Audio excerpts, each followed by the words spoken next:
So good morning, everybody. I'll be speaking about myopic Foveoschisis and the general management principles. So by definition, pathological myopia is globe elongation and refractive error of -8 diopters or more, or axial length of greater than 26.5 mm associated with the degenerative changes in the retina.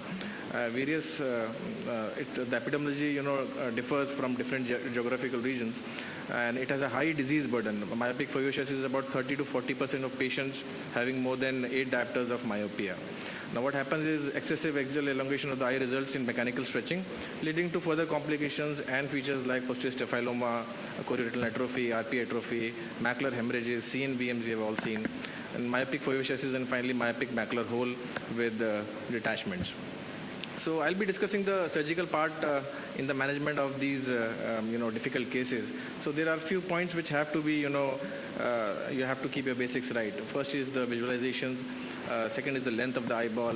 The third is the PVD induction is difficult in these, and a basic standardized technique in which you can get consistent results in all these cases.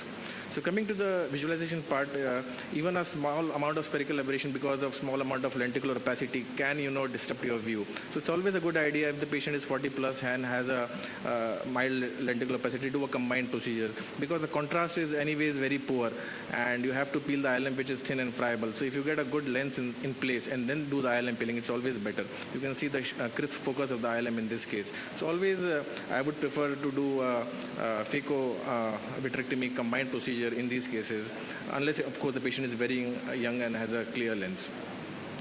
Coming to the lens, these are long eyes, so you can use if the axial length is more than 29 mm.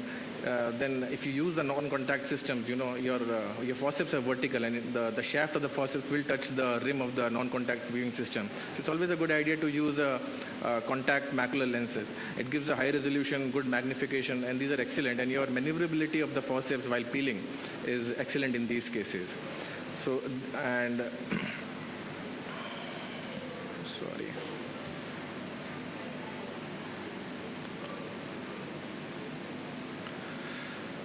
The other thing is that if you cannot circumvent the length, you can use, ports which are 4, 4.5, even 5 mm without disrupting the retina. You can use your left hand to reach the macula. So you have to be ambidextrous, and this also helps in reaching the posterior pole. Or use customized forceps for the same, if possible. The next point is about the PVD induction. So again, if the patient is having an axial length of 29 mm or less, you can use this technique, which we very commonly use in pediatric RDs also, because there is a dense layer of vitreoschesis. You do a core vitrectomy, you inject some amount of PFCL after tricot staining, and then you slowly and gently make a cleavage plane on the hyaloid face, and gently enlarge that anterior-posteriorly, such that with blunt dissection of course, such that the PFCL bubble goes inside that well. And further dissection of the hyaloid can be made easy by injecting more PFCL into that well, and that cleaves the hyaloid till the equator very atraumatically. After that, you can use your forceps for shaving. So these cases are, the PVD induction in these cases is not as simple as routine cases. But the point here is, if the axial length is more than 30 mm or such, then injecting PFCL will, pseudo-elongate the eye more. So in that case, you won't be able to use that PFCL well technique. In these cases, the only thing is that you have to have patience and do meticulous dissection and grab and re-grab with the help, with the combination of forceps and the cutter. And it is a difficult task, but you have to keep on doing it, holding the edges and doing it gently. Like in this case was 32 mm, and injecting PFCL would have made it impossible to reach the posterior pole and peeling the hyaloid. So here we used a combination of cutter and forceps to induce the PVD. But still we see a lot of poor results, suboptimal results. There are two reasons: because of incomplete hyaloid separation, and in this case this was operated somewhere else, and there was a RD.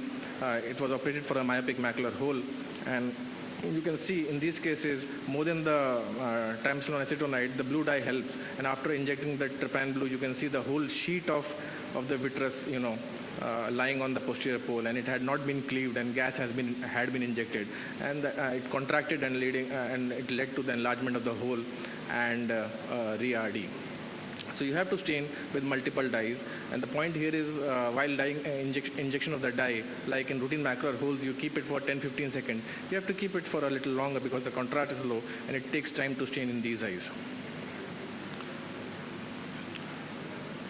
The second cause is inadequate peeling of the ILM, and you can get a non-closure of the hole, a recurrent hole, or a type 2 closure. So for this, we have developed a standardized technique of the same. Few case examples. This was a 60-year-old female and one-eyed patient, finger counting close to face. The other eye was PL negative, and the axial length was more than 30. The patient was pseudophakic and had a macular Foveoschisis, MTM with hole.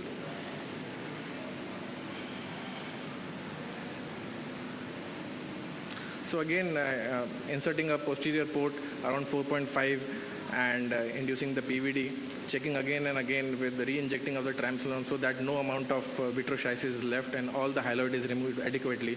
If not, it will not stain. The posterior pole will not stain with the blue dye. And then you inject trypan blue, and you can see that some amount of dye has entered the subretinal space, but that can easily be aspirated. Once that is aspirated, the posterior pole fluid is removed and the macula gets flattened, and then you can inject a small amount of PFCL if you want, and that is strictly optional. I prefer to do that way. And then the peeling starts. It's a routine pinch and peel. The only thing here to remember is once you have a neck, you don't want to lose it, because otherwise it's very difficult to re-grasp it. So it might come into piecemeal, it might come in one sheet. Here we are doing the inverted ILM peeling, and the difference here with the routine macular hole peeling is that the area of peel should be wide, and it should preferably approach the excavation edge of the staphyloma. And if that is not achieved, the retina will not be redundant enough to close the hole. So the only trick here is the peeling should be much larger than what you do for a macular hole, preferably to the edge of the staphyloma. And you don't need to stuff it inside the hole. You just gather the bunches. It does not move inside the PFCL, under the PFCL. You just gently place it over the hole. And after that, while it is under the PFCL, it gets sticky in nature, and it does not displace while you are going under air. So here I have not made an extra retinotomy to drain the fluid. And the hole, the main cause of the RD here, the posterior pole RD, was the hole, and that has been closed by the flap.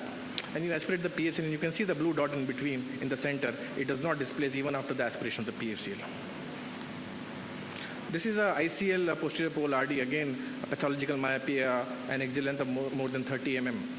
And here, the same technique has been utilized, except the PFCL is not used. You can see there is low contrast, and there is a lot of fluid, and there is no additional break except a macular hole. And that macular hole is the cause of this posterior pole fluid extending to the periphery.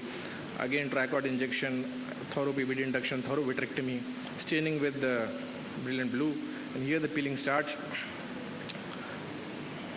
And once it looks difficult, but once you have a flap, then the contrast improves, and you can use that folded flap as a guide to further enlarge the peeling.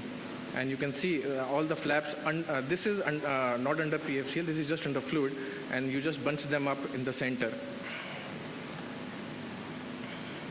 And remember that the peeling area should be large enough, approximating the excavation of the posterior staphyloma.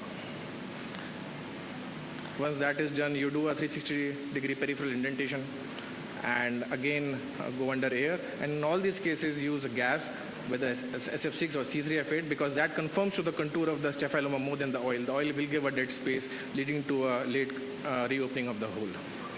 So these are the results. So to conclude, myopic Foveoschisis with macular holes are complex surgeries with intraoperative surprises, various. A thorough preoperative workup is essential. Combined procedures, making posterior ports, complete PVD induction, multiple staining, longer duration of staining are the key to success. Although a thorough preoperative counseling with a very clear communication of the suboptimal anatomical and visual outcomes have to be explained thoroughly to the patient and their relatives. Thank you so much.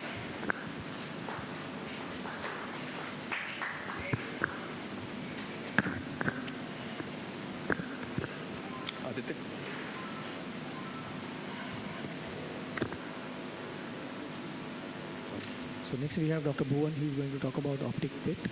Yeah. And after So that, we'll have a first of all, I just want to ask a question from Vishal. Like sometimes when we do in a very high pathological myopia, the staining is not good with brilliant blue. Probably you know. So what do you want to suggest for those cases?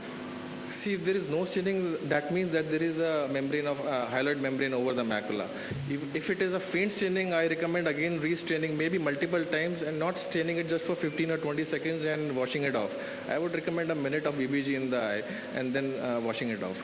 But it is difficult, I agree. It's not the same staining as in routine macular. It is a macular. very high myopia, very high myopia, not an RD, just a macular hole. Then probably even sometimes staining with ICG or a triamcinolone helps. I think brilliant blue will not be a good option.